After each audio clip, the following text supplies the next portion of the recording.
I started this series with the hopes of shedding light on a underrepresented and unspoken topic. And it seems like as soon as I decided I was going to do a series on it, that's when the enemy wanted to attack me even harder. But I'm still standing, and I'm back with another video about depression. Young, black, saved, and depressed.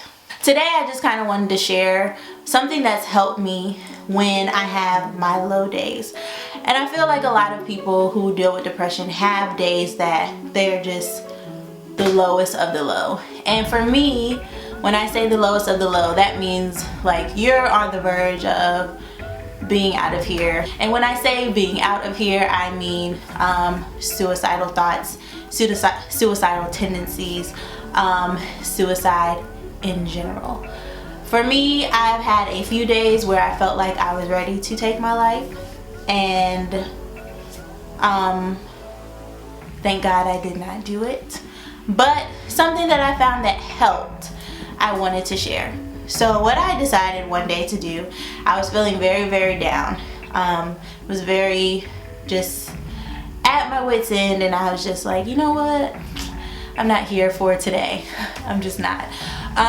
So I remember I wasn't at a place where I was like really ready to do it. Maybe like a little ready. But I remember that day I just kept having visions of me hanging from a tree or from a street light. That was just in my head, and I don't know if it was just like a tormenting type thing, but that was just the visual I kept seeing, and I felt like because I kept seeing it that I needed to do it. So by that time I was like really crying. I was really just like, man, like kind of contemplating it a little bit, but like, no, I don't know. But what I did was I got my journal and I decided to write down all of the people that this would affect if I were to take my life. I just wrote names. Wrote names. Even if I wasn't that close to them, I was writing down people that I come in contact with, people that I've had conversation with, of course people I was really close with as well. And I just wrote, and by the time I had wrote out everybody who was most important, I calmed down a little bit and was feeling better. Now I won't say it like writing all these names is gonna just magically take everything away, but here's what I noticed. When I took the time to write out names, it took my mind off of actually committing the act of suicide. It took my mind off the ideations, it took my mind off of the visuals that I had, and I was able to focus my attention on something else. It also helped me to focus on somebody else's life and how what I do would affect them. So it kind of, in a way, made me more mindful of other things and not my current situation. And though I didn't feel like, oh, all chipper, I calmed down and got out of that mood and that state that I was in. I've only had to do that on 2 occasions, and this is something that I just started doing like in, I want to say January was the first time I did it. So the second time I had a low moment, and this time I decided to write the most important people in my life and write why this would affect them.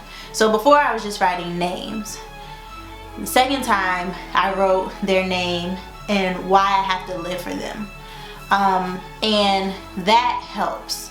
I don't know what it is about that, but it helps. And you can literally go back and see like why you decided to live for this person. And so after reading it, like after writing it, it's kind of just like this catharsis for you. But when I went back and read it, I was like, yeah, no, I can't do this. I can't, because the thing about suicidal thoughts and even suicide, of course, being the person dealing with depression, you are focused so much on yourself that you want to do whatever you feel would bring relief or release in this situation. And the thing about this exercise, it takes it, like I said earlier, it takes the focus off of you. It's not about you. Like, so I feel like suicide could be a selfish act.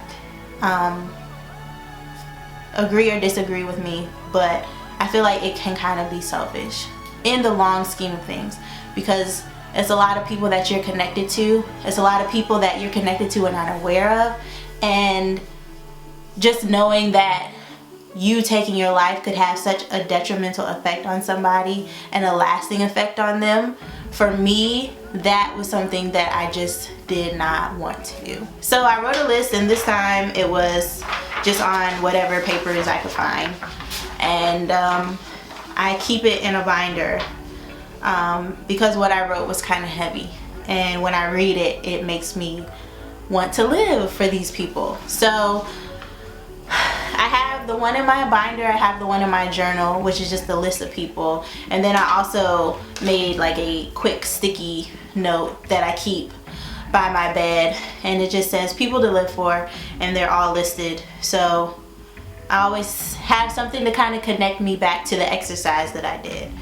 And again, it just kind of takes the focus off of you, and it gives you a reason, a bigger purpose to keep your life even when you feel like losing it. And I will say this, your list doesn't have to be 12 people, it doesn't have to be 1,200, it doesn't have to be 50.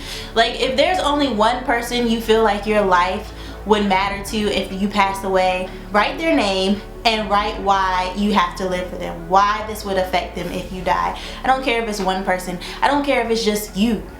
Write it, and that might help you. Again, I'm no therapist, I'm no psychologist or counselor. I just want to share something that helped me when I have those low times. So hopefully it did that. So thank you for watching, and I'll see you in the next Young Black Saved and Depressed video. Bye.